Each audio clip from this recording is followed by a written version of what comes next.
السلام عليكم ورحمة الله وبركاته.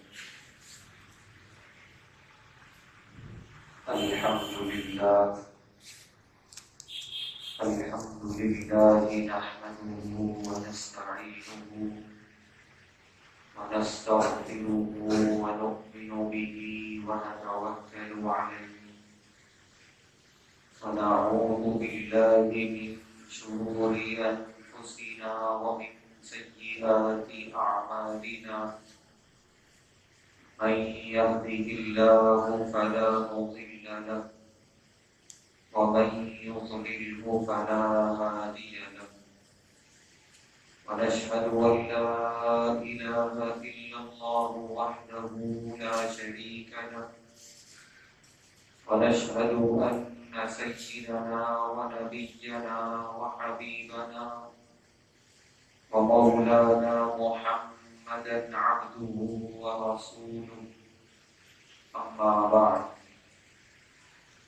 قال الله تبارك وتعالى في القرآن الكريم: أعوذ بالله من الشيطان الرجيم. بسم الله الرحمن الرحيم.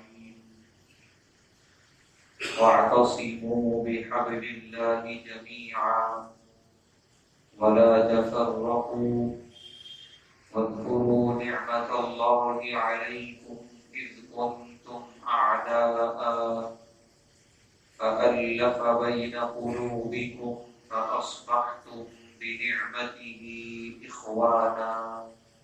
صدق الله العظيم.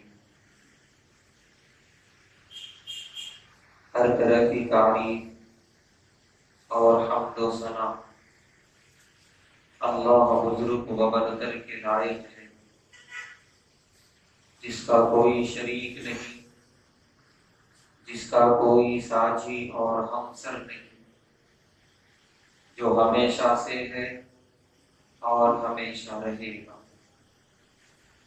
لاکھوں درود و سلام نازل ہو ہم سب کے پیارے آقا، پیارے حبیب احمد مجتبی محمد مصطفیٰ صلی اللہ علیہ وسلم پر اور آپ کے تمام صحابہ اور اہل بیت پر۔ محترم حضرات، ماہ ربیع الاول اور اس کی پہلی تاریخ آج ہم پر سایہ فکن ہے۔ یہ عظیم الشان مہینہ الحمدللہ اپنی پوری شان و شوکت کے ساتھ اپنی ابتدا اور اپنا آغاز کر چکا ہے۔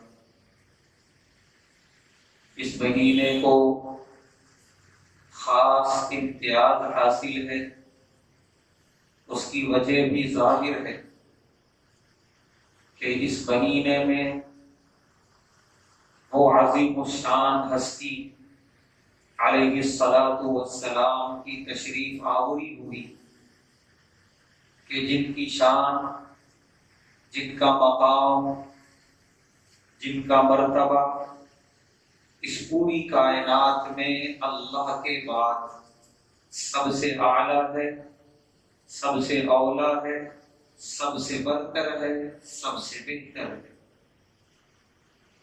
جیسا کہ بعض احادیث سے یہ بات واضح ہو کے سامنے آتی ہے کہ اس پوری کائنات کے پیچھے، اس کی تخلیق کے پیچھے جو اللہ تعالیٰ کے عظیم مقاصد ہیں، ان مقاصد میں ایک عظیم مقصد پیارے نبی صلی اللہ علیہ وسلم کی بعثت بھی ہے کہ اللہ نے جو اتنی بڑی کائنات بنائی، اتنا بڑا عالم بلکہ عالمین بنایا، اس کے پیچھے اللہ کے جو عظیم مقاصد ہیں، وجوہات ہیں، اسباب ہیں، ان میں ایک عظیم مقصد پیارے نبی صلی اللہ علیہ وسلم کی بعثت بھی ہے، آپ کی تشریف آوری بھی ہے، نبی اور رسول کی حیثیت سے پوری انسانیت کے سامنے آپ کا تعارف بھی ہے۔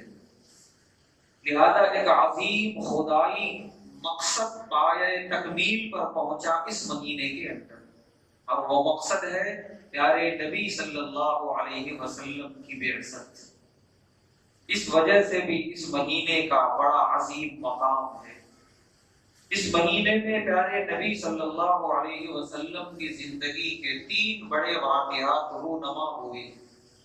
ایک آپ کی تشریف آوری، دوسرا آپ کی ہجرت مکہ المکرمہ سے مدینہ المنورہ کی جانب، اور تیسرا آپ کا وصال، آپ کی رخصتی۔ یہ تینوں اہم واقعات اس مہینے میں ہوئے، اسی لیے علماء نے اس مہینے کی نسبت کر دی جناب رحمت دو عالم صلی اللہ علیہ وسلم کی جانب۔ لہذا اس مہینے کا ہر دن، ہر شب، ہر لمحہ اس بات کا تقاضا کرتا ہے کہ ہم اپنے آپ کو قریب کریں جناب رحمت دو عالم صلی اللہ علیہ وسلم۔ اور پیارے نبی صلی اللہ علیہ وسلم کی قربت کا 2 نسخہ جو خود پیارے نبی صلی اللہ علیہ وسلم نے مختلف احادیث میں بیان فرمایا کہ یہ 2 نسخے ہیں، 2 طریقے ہیں جن پہ تم عمل کرو گے تو کل قیامت میں تم کو میری قربت نصیب ہو۔ سب سے پہلا نسخہ ہے پیارے نبی صلی اللہ علیہ وسلم پر کثرت سے درود شریف، جتنا ہو سکے۔ یہ ایک ایسا وظیفہ ہے جو پوری زندگی کے لیے ہے، لیکن یہ مہینے میں خاص طور سے اور زیادہ لازم اور ضروری ہو جاتا ہے، کیونکہ یہ مہینہ اسی ذات اقدس کی طرف منسوب ہے جن کی بارگاہ، جن کی خدمت میں ہم درود شریف کے نذرانے پیش کر رہے ہیں۔ درود شریف ایک وظیفہ، ایک ذکر ہے، درود شریف ایک عبادت ہے، درود شریف پیارے نبی صلی اللہ علیہ وسلم کی قربت کا نسخہ خاص ہے۔ درود شریف دل کی ہر بے چینی اور ہر بے سکونی کا علاج ہے۔ ہم بے سکون ہوں، بے چین ہوں، طرح طرح کی ٹینشنوں میں ہم الجھے ہوئے ہوں، کچھ دیر سر جھکا کے باوضو ہو کے بیٹھ جائیں اور جتنا ہو سکے درود شریف پڑھتے رہیں، ورد کرتے رہیں۔ کچھ دیر گزرنے کے بعد خود بخود یہ محسوس ہوگا کہ کچھ ہلکا سا محسوس ہو رہا ہے، کچھ وہ الجھنیں کچھ سلجھتی ہوئی نظر آ رہی ہیں، اور جو ایک قسم کا بوجھ اور دباؤ تھا ذہن و دماغ کے اوپر، وہ دباؤ کم ہوتا نظر آ رہا ہے۔ علماء نے تجربات کی بنیاد پہ لکھا ہے کہ ہر بے سکون، ہر بے چین شخص یہ وظیفہ کر کے دیکھے، اسے فائدہ محسوس ہوگا۔ تو درود شریف ان تمام کے ساتھ ایک بہت بڑا نسخہ ہے اپنی ذہنی الجھنوں کے علاج کا۔ اس بنیاد پر اس مہینے میں جتنا ہو سکے کثرت کے ساتھ پیارے نبی صلی اللہ علیہ وسلم کی خدمت میں درود شریف کے نذرانے پیش کریں۔ چنانچہ جیسا کہ احادیث میں آتا ہے، پیارے نبی صلی اللہ علیہ وسلم نے فرمایا تمہارا درود مجھ پر پیش ہوتا ہے۔ باقاعدہ اللہ کے نبی صلی اللہ علیہ وسلم کے سامنے آپ جس عالم میں ہیں اس عالم کے اندر ہمارا درود شریف پیش کیا جاتا ہے۔ اس حدیث کے اندر محدثین نے اتفاق رائے کے ساتھ یہ بات لکھی ہے کہ جس کا درود پیش ہوتا ہے اس کے نام، اس کی ولدیت کے ساتھ، خالی مجموعی طور پہ نہیں پیش کیا جاتا کہ آپ کی امت نے اتنے نذرانے پیش کیے ہیں درود کے، نہیں، ورنہ حدیث کا مقصد ہی واضح نہیں ہوا، مطلب ہی واضح نہیں ہوا۔ علماء لکھتے ہیں ہر شخص کے نام اور اس کی ولدیت کے تذکرے کے ساتھ آپ کا امتی فلاں بن فلاں نے آپ پہ آج اتنا درود بھیجا ہے، آپ کا فلاں امتی فلاں بن فلاں نے آپ کی خدمت میں اتنے درود کے نذرانے پیش کیے ہیں، ہمارے پورے تعارف کے ساتھ پیش کیا جاتا ہے۔ دنیا کے کسی دربار میں چند ٹکے کے کسی بادشاہ، کسی لیڈر، کسی رہنما کے سامنے ذرا ہمارا نام لے لیا جائے، ہم بولتے نہیں تھکتے ہیں کہ فلاں جگہ ہمارا نام آیا تھا، فلاں دربار میں ہمیں یاد کیا گیا ہمارے نام کے ساتھ، فلاں رہنما نے ہمارا نام لیا تھا، جبکہ یہ فلاں یہ فلاں یہ فلاں یہ کچھ نہیں ہے، یہ سب ختم ہونے جانے والے ہیں، فلاں ہے، ان کی کوئی اوقات نہیں ہے اللہ اور رسول کے سامنے۔ جب دربار رسول صلی اللہ علیہ وسلم میں ہمارا درود ہمارے نام کے ساتھ پیش ہوتا ہوگا، وہ کتنا شرف کا مقام ہوگا۔ اسی لیے خدا کے لیے درود شریف جیسے ذکر، جیسے عبادت کو معمولی نہ سمجھیں، کمتر نہ سمجھیں۔ یہ مہینہ پہلا نسخہ ہمیں دے رہا ہے، کثرت کے ساتھ پیارے نبی صلی اللہ علیہ وسلم پر درود و سلام کے نذرانے پیش کریں۔ دوسرا نسخہ پیارے نبی صلی اللہ علیہ وسلم کی قربت اختیار کرنے کا وہ ہے آپ کی سنتوں پر عمل آوری۔ پیارے نبی صلی اللہ علیہ وسلم کا جو طریقہ رہا، آپ کیسے صبح فرماتے تھے، صبح آپ کس عمل سے ابتدا کرتے تھے، سو کے اٹھے آپ نے کیا دعا پڑھی، اس کے بعد آپ کیسے وضو فرماتے تھے اور مسجد تشریف لاتے تھے، مسجد میں آپ کتنی رکعتیں نماز ادا فرماتے تھے، فجر کی نماز کے بعد آپ کا کیا معمول تھا، پھر اس کے بعد دن تمام پیارے نبی صلی اللہ علیہ وسلم کس اخلاق کے ساتھ، کس حیا کے ساتھ، کس امانت داری کے ساتھ دن گزارتے تھے، یہاں تک کہ آپ نعلین پہن رہے ہیں تو پہلے کون سا پیر داخل کرتے تھے اپنے نعلین اور اپنے جوتوں میں، جب نکالتے تو کون سا پیر پہلے نکالتے، آپ اپنے بالوں میں کنگھی کرتے تو کنگھی کس جانب پہلے کرتے، دائیں جانب یا بائیں جانب، آپ اپنی آنکھوں میں سرما لگاتے تو کتنی سلائی سرما لگایا کرتے تھے، آپ خوشبو لگاتے تو کون سے دن آپ خوشبو لگانا زیادہ پسند اور محبوب کیا کرتے تھے، یہ ساری سنتیں احادیث میں موجود ہیں، اور یہ اس لیے ہے کہ زندگی بھر اسے اپنایا جائے، زندگی بھر۔ صحابہ کرام کا یہ معمول تھا سنتوں پر عمل کرنے کا، کہ بعض وہ عمل جو سنت نہیں ہے لیکن نبی سے وہ عمل وارد ہو گیا تو وہ بھی کیوں گزرتے تھے۔ مثال کے طور پہ حضرت عبداللہ بن عمر رضی اللہ تعالی عنہ ایک مرتبہ سفر پہ جا رہے ہیں، اونٹنی پر بیٹھے ہیں اور ان کے ساتھ ان کے شاگرد ہیں، ان کے احباب ہیں، ایک مقام پہ انہوں نے اپنی اونٹنی کو گھمایا اور اس کے بعد اونٹنی کو کھڑا کیا اور ایک مقام، ایک پتھر پہ آپ بیٹھ گئے، شاگردوں کو سمجھ میں نہیں آیا کہ یہ کیا ہوا، پوچھنے لگے اے عبداللہ بن عمر رضی اللہ تعالیٰ عنہما یہ عمل آپ نے کیا کیا، یہ سیدھا راستہ جا رہا ہے، ہم یوں جا رہے تھے لیکن آپ نے اپنی اونٹنی کو گھمایا ہے پھر یہاں بیٹھے ہیں۔ فرمایا اسی راستے سے گزرے تھے پیارے نبی صلی اللہ علیہ وسلم اور اس مقام پہ اونٹنی کو ذرا تھکاوٹ کا احساس ہوا تو وہ ذرا گول گھومی، پیارے نبی صلی اللہ علیہ وسلم فوراً اترے اور آپ یہیں پہ بیٹھ گئے اور اسی طرح بیٹھے جیسے میں بیٹھا ہوں اور اونٹنی کو وہاں باندھ دیا، کچھ دیر آپ نے آرام کیا، اونٹنی کو کچھ دیر استراحت نصیب ہوئی، پھر اس کے بعد آپ نے سفر کا آغاز کیا۔ ظاہر سی بات ہے یہ کوئی سنت نہیں ہے، یہ اتفاق سے وجود میں آ گیا یہ عمل، اونٹنی نے اس طرح کا عمل کیا اور آپ نے وہاں پہ قیام کیا، یہ اتفاقی واقعہ تھا، لیکن عبداللہ بن عمر رضی اللہ تعالیٰ عنہ نے سوچا کہ جب اس مقام پہ آ گیا تو وہ عمل بھی کر گزروں جو میرے پیارے نبی نے کیا تھا، تو جو عمل پیارے نبی صلی اللہ علیہ وسلم کی ذات اقدس سے اتفاقی طور پہ وجود میں آیا اس پہ بھی اپناتے تھے، اس پر بھی عمل کرتے تھے صحابہ۔ اندازہ لگا سکتے ہیں کہ وہ عمل کہ جس کو سنت کہا پیارے نبی صلی اللہ علیہ وسلم نے اور جس کو عمل کرنے کی تاکید فرمائی، اس پر کتنا زیادہ عمل کرتے رہے ہوں گے صحابہ کرام۔ اسی لیے سنتوں پر عمل کرنے سے زندگی میں نورانیت آتی ہے، آدمی کے اعمال میں برکت ہوتی ہے، اس کی زندگی اور اس کے رزق میں رحمت و برکتوں کا نزول ہوتا ہے۔ اگر آدمی سنتوں پر عمل کرے تو اس کا تجربہ اور اس کا مشاہدہ واضح طور پہ محسوس کرے گا۔ چنانچہ ماہ ربیع الاول کا آغاز ہوتا، ولی الاولیاء حضرت شیخ سید عبد القادر جیلانی رحمہ اللہ، ان کی کتاب میں صاف طور پہ لکھا ہے ماہ ربیع الاول کا چاند نظر آتا، وہ اپنی خانقاہ میں اپنے شاگردوں سے اور اپنے تمام لواحقین سے کہہ دیا کرتے تھے کہ ویسے تو ہمیں پوری زندگی گزارنی ہے رسول اللہ علیہ السلام کے فرمان کے مطابق، لیکن یہ مہینہ ہمیں ہر وہ عمل پیارے نبی صلی اللہ علیہ وسلم کے فرمان کے مطابق گزارنا ہے، آپ کی سنتوں کے مطابق گزارنا ہے۔ چنانچہ فرماتے تھے کہ دسترخوان بھی جو لگے گا آپ میری خانقاہ کے اندر، اس دستر پہ وہی چیزیں کھانے کے لیے پیش کی جائیں گی جو نبی صلی اللہ علیہ وسلم تناول فرمایا کرتے تھے۔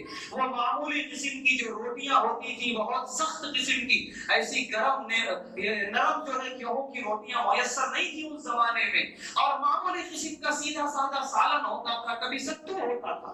کتابوں میں لکھا ہے کہ ان کے بعد شاگردوں نے شکایت کی حضرت شیخ سے، حضرت ولی الاولیاء علیہ الرحمہ سے، کہ ذرا سا ہمیں بھوک مٹتی نہیں ہے، پیٹ بھرتا نہیں ہے، اتنے ناراض ہوئے، فرمایا نکل جاؤ میری خانقاہ سے، ایک مہینے کے لیے تمہیں میرے نبی کے شب و روز پسند نہیں ہو رہے، تمہیں ابھی بھی پیٹ بھرنے کی فکر ہے، ابھی بھی بھوک مٹانے کی فکر ہے، نکل جاؤ میری خانقاہ سے، اتنے ناراض ہوئے۔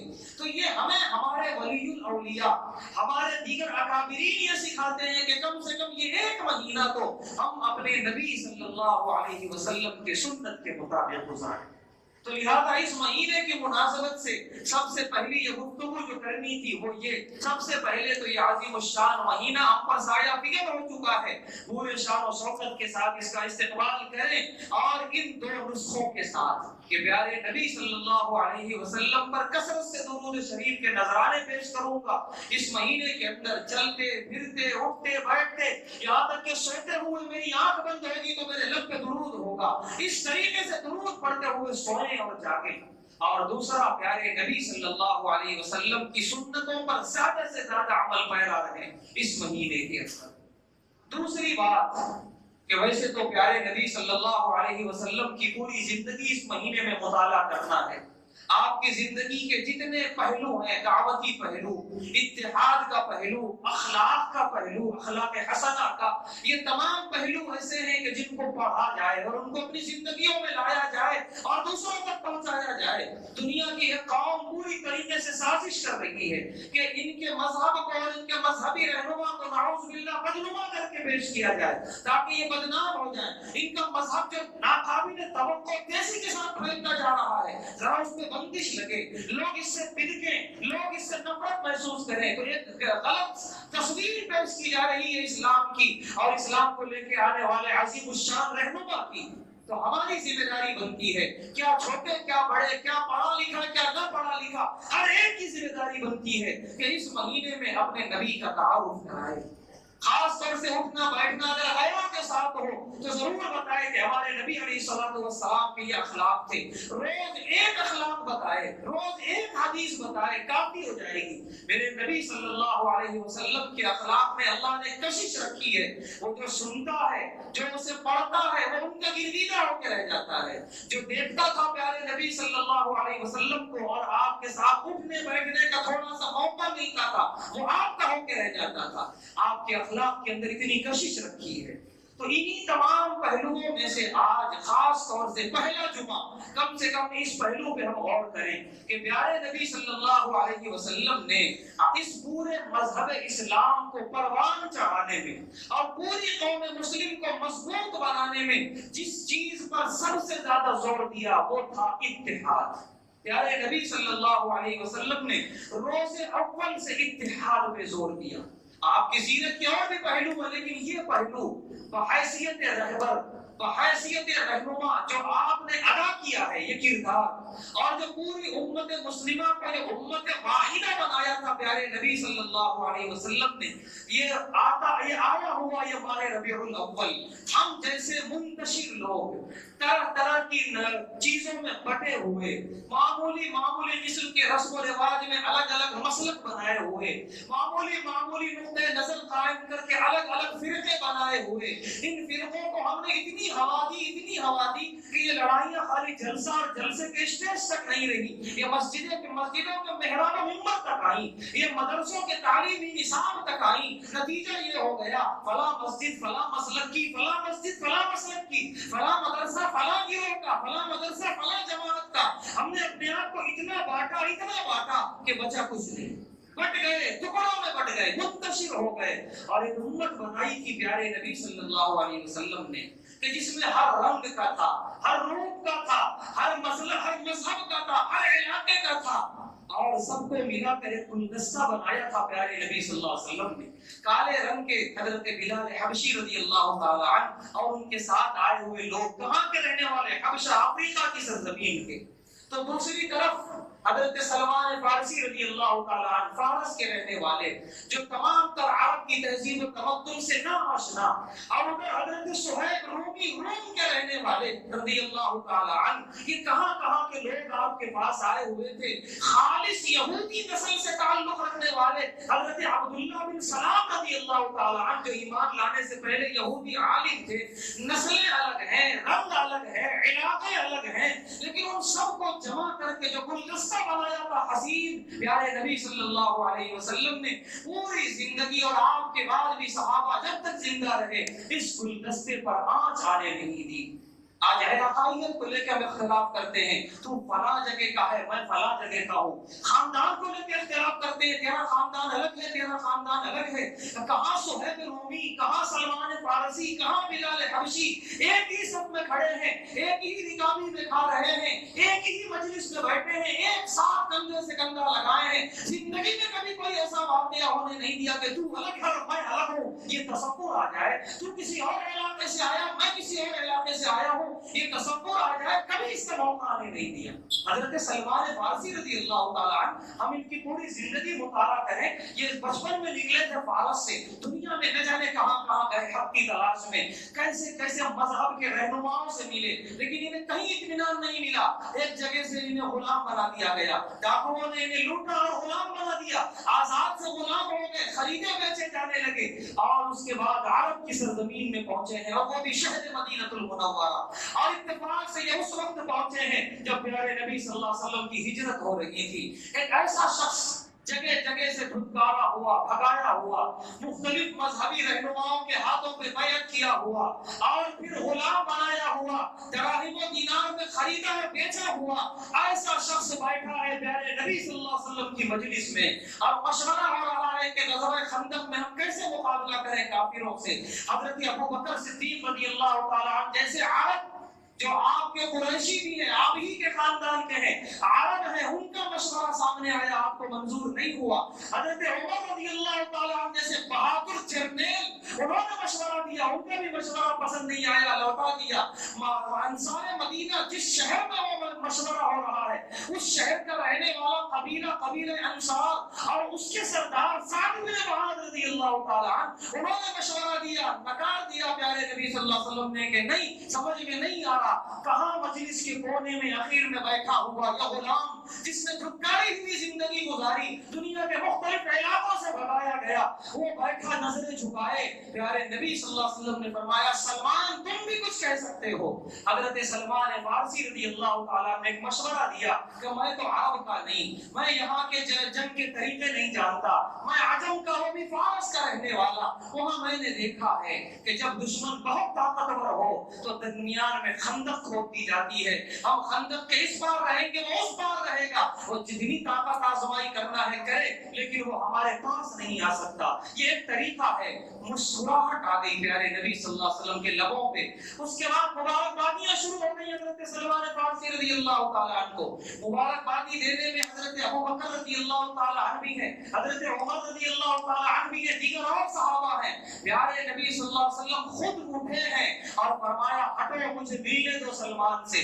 آپ نے گلے لگاتے ہوئے کہا سلمان منا، سلمان آج تم مجھ سے ہو، ہم سے ہو۔ چنانچہ پوری امت مسلمہ کا اس پر اتفاق ہے کہ سلمان کا کوئی تعلق نہیں عرب کی سرزمین سے، لیکن اہل بیت میں سلمان شمار کیے جاتے ہیں۔ کہاں سے اٹھا کے کہاں چلا لیا؟ یہ تو وہ مسئلہ ہے جس میں شیعوں کا بھی اختلاف نہیں ہے۔ شیعوں نے اچھے صحابہ کو اہل بیت میں داخل نہیں کیا اپنے گمان کے مطابق، لیکن سلمان کو وہ بھی خارج نہیں کر سکے۔ سلمان و منا کہا پیارے نبی صلی اللہ علیہ وسلم نے۔ شیعہ اور سنی متحد ہیں اس بات پر کہ سلمان اہل بیت سے تعلق رکھتے ہیں، کیونکہ یہ سند ہم نے اور تم نے نہیں دی، وہ سرور دو عالم صلی اللہ علیہ وسلم نے دی۔ جس رہبر و رہنما کا دل اتنا کشادہ ہو، جو رہبر و رہنما اتنا عظیم ہو، جس کا دل اتنا کشادہ ہو، اندازہ لگائیے کہ اس کے جماعت میں کتنا اتحاد رہا ہوگا، کتنا اتفاق رہا ہوگا۔ نتیجہ یہ ہے کہ صحابہ کرام نے اتحاد و اتفاق کی جو مثال پیش کی،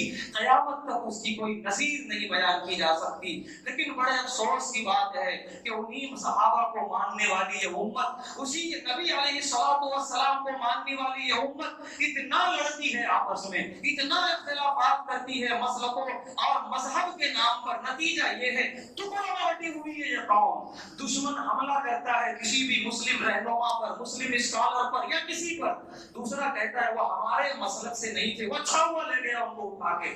پھر کچھ دیر کے بعد، کچھ دنوں کے بعد دوسرے مسلک پہ ہاتھ ڈالتا ہے دشمن، کیونکہ معلوم ہے ٹکڑیوں میں بٹے ہوئے ہیں یہ لوگ، انہیں قسطوں میں مارا جائے، یہ کچھ نہیں کر سکتے، لہٰذا پھر تیسرے مسلک والا کہتا ہے اچھا اسے لے گیا اٹھا کے، ٹھیک ہے وہ بھی ہمارے مسلک سے نہیں تھا۔ نتیجہ یہ ہوتا ہے کہ ہر مسلک پر تشدد ہو رہا ہے، صرف کلمہ لا الہ الا اللہ کی بنیاد بنیاد پر، لیکن ہم ہیں کہ ہمارا مسلک یہ ہے، تمہارا مسلک وہ ہے، اس سے باہر آنے کے لیے تیار نہیں۔ پیارے نبی صلی اللہ علیہ وسلم نے جو اتحاد بنایا تھا، صحابہ کرام نے جو اتحاد بنایا تھا، سیدنا ابو بکر صدیق رضی اللہ تعالی عنہ، سیدنا عمر بن خطاب رضی اللہ تعالی عنہ، دونوں کی رائے میں کبھی اتفاق نہیں رہا۔ حضرت ابو بکر صدیق رضی اللہ تعالیٰ عنہ کی رائے انتہائی نرم ہوتی تھی، دشمنوں کے تعلق سے معاف کر دینے والی رائے ہوتی تھی۔ سیدنا عمر بن خطاب رضی اللہ تعالیٰ عنہ کی رائے انتہائی سخت ہوتی تھی کہ دشمن کی معافی نہیں، اس کا گلا، اس کی گردن اڑا دی جائے۔ ایسا دونوں میں فرق ہوا کرتا تھا۔ پیارے نبی صلی اللہ علیہ وسلم کی مجلس میں دونوں رائے دیتے تھے، دونوں مشورے دیتے تھے، کبھی ان کی رائے پہ عمل ہوا، کبھی ان کی رائے پہ عمل ہوا، لیکن مجلس میں بھی اور مجلس کے باہر بھی دونوں کا جو احترام تھا ایک دوسرے کا، وہ ناقابل بیان ہے۔ جب حضرت عمر بن خطاب رضی اللہ تعالیٰ عنہ خلیفہ بنے ہیں اور پہلا جمعہ پڑھانے کے لیے مسجد نبوی کی ممبر پہ سیڑھیوں پہ آئے ہیں، تو وہ دوسری سیڑھی پہ بیٹھے ہیں۔ لوگوں نے کہا کہ خلیفۃ رسول جو تھے حضرت ابو بکر صدیق رضی اللہ تعالیٰ عنہ، وہ اوپر بیٹھتے تھے پہلی سیڑھی پر، اور اوپر سے پہلی کی سیڑھی، آپ ذرا نیچے بیٹھ گئے ہیں، وہاں پیر رکھتے تھے سیدنا ابو بکر صدیق رضی اللہ تعالیٰ عنہ۔ سیدنا عمر بن خطاب رضی اللہ تعالیٰ عنہ نے فرمایا میرا وہی مقام ہے جہاں ابو بکر کا پیر ہے۔ یہ احترام، یہ ایک دوسرے کی عزت، یہ احترام، اتنا زندہ رہتے ہوئے بھی دنیا سے رخصت ہونے کے بعد بھی اتنا احترام ہوتا تھا ان لوگوں کا آپس میں۔ اور ہمارا حال یہ ہے کہ ہر ایک دوسرے کا دست و گریباں ہے۔ سورہ شورى میں اللہ تعالیٰ نے فرمایا شرع لكم من الدين ما وصى به نوحا وابراہیم وموسى وعيسى ان اقيموا الدين ولا تتفرقوا فيه كبر على المشركين ما تدعوهم اليه۔ اللہ فرما رہے ہیں امت محمدیہ ایک نصیحت کر رہا ہوں، یہ نصیحت میں نے حضرت موسیٰ کو بھی کی، عیسیٰ کو بھی کی، نوح اور ابراہیم کو بھی کی، یعنی ان کی امت کو کی، ان کے واسطے سے تمہیں بھی ایک نصیحت کر رہا ہوں، ان اقیموا الدین ولا تتفرقوا فیہ، دین کو مضبوطی سے پکڑے رہنا، اس میں تفرق مت پیدا ہونے دینا، پکڑ جانا معمولی باتوں کو لے کر۔ کیوں؟ کبر علی المشرکین ما تدعوهم الیہ، تمہیں نہیں معلوم تمہارا اتحاد، تمہارا اتفاق دشمن کو کتنا گہرا گزرتا ہے، وہ ان کی نیندیں اڑ جاتی ہیں تمہارا اتحاد، تمہارا اتفاق دیکھ کر، لیکن جب تم آپس میں منتشر ہوتے ہو، لڑتے ہو، انہیں تو موقع ملتا ہے، تازہ نوالا ملتا ہے تم کو نگلنے کے لیے۔ آج ہم جائزہ لیں بحیثیت مسلمان کہ ہم کتنے بٹے ہیں۔ ہمارا حال یہ ہے کہ دنیا کے معاملات ہوں، دنیا کے کچھ کام ہوں، اس میں ہمیں اختلاف یاد نہیں آتا، یاد بھی آیا تو اتنا جلدی نہیں آتا۔ اختلاف یاد آتا ہے جہاں دین کی بات ہوئی، جہاں ایک بندہ بیچارہ نماز کے لیے آنا شروع ہوا، 3 لوگ اس کے پیچھے پڑھتے، تم کون سی نماز پڑھتے ہو؟ بھائی نماز ایک ہی ہے جو اللہ کے نبی صلی اللہ علیہ وسلم نے بتا دی ہے، نماز کوئی فرق نہ، وہی قیام، وہی رکوع، وہی سجود، اور رفع یدین غیر رفع یدین، اس کو لے کے بڑا اختلاف بنانے کی کوشش کی جاتی ہے۔ دونوں حدیث سے ثابت ہے۔ حضرت امام مالک رحمۃ اللہ علیہ سے فرمایا آپ کیا فرماتے ہو؟ نے کہا میں ہاتھ ہی نہیں باندھوں گا، چھوڑ دوں گا۔ کون ہے جو کہے گا میری نماز صحیح نہیں ہے؟ ہمارا حال یہ، اس کی نماز صحیح نہیں، اس کی نماز صحیح نہیں، تو تم یہ پڑھ کر نتیجہ یہ ہوا کہ بندہ نماز پڑھنے آیا اور بدعت کیوں بھاگ جائے گا؟ شیطان کو بیٹھا رہتا تمہیں، وہ بتائے گا کہاں جا رہے ہو تم؟ اچھے بھلے باہر ہی اچھے تھے مسجد کے اندر کے تمہاری وجہ سے دین گروہ پیدا ہو گیا، دین طرح کی باتیں آنے لگی۔ یہ بڑی بری بات ہے ہمارے اندر۔ جو مسجد کے اندر قدم رکھا استقبال کرے اس کا۔ چرچوں میں جا کے دیکھ لے، وہ لوگ متحد نظر آتے ہیں، ان کو دیکھ لیں، ان کی مندریں الگ الگ ہیں، ان کے خدا الگ الگ ہیں، لیکن وہ مندر کے اندر کبھی آپس میں ایک دوسرے سے لڑتے ہوئے نظر نہیں آتے۔ ہاں وہ اپنی اپنی مندروں میں جاتے ہیں، وہ الگ سی بات ہے۔ حیرت کی بات یہ ہے، پارے دین میں اللہ نے فرمایا سورہ آل عمران میں عیسائیوں کے بارے میں فَأَغْرَيْنَا بَيْنَهُمُ الْعَدَاوَةَ وَالْبَغْضَاءَ إِلَى يَوْمِ الْقِيَامَةِ۔ اے امت محمدیہ تمہیں معلوم ہے کہ عیسائیوں میں آپسی ایسا اختلاف ہے جو قیامت تک رہے گا۔ قرآن کہہ رہا ہے إِلَى يَوْمِ الْقِيَامَةِ، قیامت تک۔ آج پوری عیسائی دنیا کم سے کم 3 فرقوں میں بٹی ہوئی ہے، اور ہر فرقہ دوسرے کو کافر کہتا ہے، اور یہ اختلاف ان کے عقیدے میں ہے۔ کوئی کہتا ہے عیسیٰ علیہ السلام ہی اللہ ہے، نعوذ باللہ، اور ایک فرقہ کہتا ہے عیسیٰ علیہ السلام ابن اللہ، اللہ کے بیٹے ہیں، نعوذ باللہ۔ ایک فرقہ کہتا ہے تینوں مل کے ایک ہے، نعوذ باللہ۔ پھر یہ جو فرقہ ہے تینوں مل کے ایک کہنے والا، اللہ اور جبرائیل ابراہیل اور حضرت عیسیٰ علیہ السلام، ان میں بھی پھر الگ الگ فرقے بنے ہیں۔ حیرت اس بات پر ہے کہ کفر کا فتویٰ ایک دوسرے کے خلاف، لیکن ہم کہیں دیکھیں سوشل میڈیا پہ ایک عیسائی دوسرے کو پیچھے چھاپتا نظر آ رہا ہے، ایک چرچ والا دوسرے چرچ والوں کو فتویٰ دیتا نظر آتا ہے۔ آپ سرچ کر لیجیے اندر گھس کے سوشل میڈیا پہ، کہیں نظر نہیں آئے گا۔ اختلاف کو انہوں نے ایک طرف بند کر کے رکھ دیا اور متحد ہے کوئی دنیا کے سامنے وہ لوگ، حالانکہ اختلاف عقیدے کا ہے۔ ہمارا اختلاف عقیدے کا نہیں ہے، اللہ وہی ہے ہمارا، رسول وہی ہے ہمارے، قرآن وہی ہے، قبلہ وہی ہے، دین و ایمان وہی ہے۔ فروعی اختلاف ہے جس کو اختلاف نہ کہا جائے تو بہتر ہے، لیکن اس پر ہم ایسی آستینیں چڑھے ہوئے ہیں، سوشل میڈیا پہ جاتے ہی ایک مقرر دوسرے کو، دوسرا مقرر تیسرے کو، تیسرا چوتھے کو، اور دیکھنے والوں کے جو کمنٹ جو تبصرے ہیں یہ بھی بڑے مفتی بنے بیٹھے ہوئے کہ یہ غلط ہے، وہ صحیح ہے، وہ غلط ہے، یہ صحیح ہے۔ پورا ہم نے جو دین اسلام کا مذاق بنا کے رکھ دیا، جو اتحاد جتنی مشکل سے قائم کیا تھا پیارے نبی صلی اللہ علیہ وسلم نے، اس پورے اتحاد کو ٹکڑے ٹکڑے پارا پارا کر کے رکھ دیا ہم نے اپنی کرتوتوں کی وجہ سے۔ علامہ اقبال نے کیا خوب کہا تھا، منفعت ایک ہے اس قوم کی، نقصان بھی ایک، سب کا نبی ایک، دین بھی ایمان بھی ایک، حرم پاک بھی، اللہ بھی، قرآن بھی ایک۔ کیا بڑی بات تھی جو ہوتے مسلمان بھی ایک۔ فرقہ بندی ہے کہیں تو کہیں ذاتیں ہیں، کیا زمانے میں پنپنے کی یہی باتیں ہیں؟ آپ کبھی متعین کر لیں بیٹھ کے ہم کیا کب تک لڑیں گے یہ مذہبوں کو لے کر، کب تک لڑیں گے یہ مسلکوں کو لے کر، کب تک لڑیں گے ان ساری چیزوں کو لے کر، کب تک ہم اپنی اپنی مسجدوں کو الگ الگ جماعتوں کے نام کرتے رہیں گے؟ صاف سیدھی بات، مسجد صرف اللہ کی، اوپر آیت لکھی ہوئی ہے وَأَنَّ الْمَسَاجِدَ لِلَّهِ، سورہ جن کی آیت ہے۔ مسجدیں اللہ کی ہوتی ہیں، کسی کی نہیں ہوتی، کسی کے قبیلے کی، کسی کے گھر کی، کسی کے خاندان کی نہیں ہوتی۔ ہاں ایصال ثواب کے لیے اگر آپ نے تعمیر کی ہے تو اس کا نام لکھ سکتے ہیں مسجد فلاں بن فلاں، تاکہ اس کا ثواب اسے پہنچے، اس لیے نہیں کہ اس کا مسلک کی ہو جائے مسجد۔ مسلک کچھ نہیں ہے، یہاں آنے کے بعد سب کا مسلک ایک ہے، سب کا مذہب ایک ہے۔ اس اللہ کے سامنے کھڑے ہونا ہے، اس اللہ کو ماننا ہے، اس اللہ کے رسول کی لائی ہوئی اس نماز کو پڑھنا ہے، اسی کے سامنے رکوع، اسی کے سامنے سجدہ، اسی سے دعا مانگنی ہے، بس اور کچھ نہیں جانتے ہم مسجد میں آنے کے بعد۔ خدا کے لیے اختلافات ختم کرو، مسجد صرف اللہ کی ہے، کسی مذہب و مسلک کی نہیں ہوتی، اور اس میں چلتی ہے صرف اللہ کی۔ کوئی اپنے مسلک کو چلانے کی کوشش کرتا ہے وہ باغی ہے، وہ بغاوت کرتا ہے۔ جو جس کا نقطہ نظر ہے وہ اس پر عمل کرے، پوری آزادی ہے، اپنے اپنے اعتبار سے نماز پڑھنے بالکل آزادی ہے، حدیث کی نماز ہے، کسی کو غلط کہنے کا کسی کو حق نہ ہے، نہ رہے گا قیامت تک۔ جو کہہ رہا ہے کہ تیری نماز غلط ہے، اس سے کہو جا تو پہلے اپنے ایمان کی اصلاح کر کے آ۔